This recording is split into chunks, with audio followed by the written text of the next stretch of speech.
Bismillah, Assalamualaikum, saya Dr. Omar. So hari ini saya nak menceritakan kenapa saya pilih emas sebagai tempat saya melabur dan simpan nilai kekayaan saya.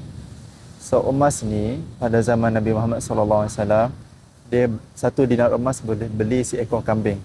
Dan zaman kita juga satu dinar emas walaupun dah lebih 1400 tahun berlalu masih lagi boleh beli seekor kambing. Dan ini menunjukkan emas kekal nilai dia walaupun beribu tahun dah berlalu. Berbeza pula dengan duit. Duit kita makin lama makin susut nilai disebabkan inflasi. Harga barang makin lama makin naik. Jadi duit kita dalam bank walaupun nombor dia sama, kuasa beri makin kurang. Jadi untuk mengelakkan duit kita dimakan inflasi, kita lebih baik mengalihkan sebahagian duit kita itu extra cash setelah ada simpanan kecemasan 3 bulan minimum, alihkan ke dalam bentuk emas. Kerana emas ni nilai dia kekal dan dia kalis inflasi.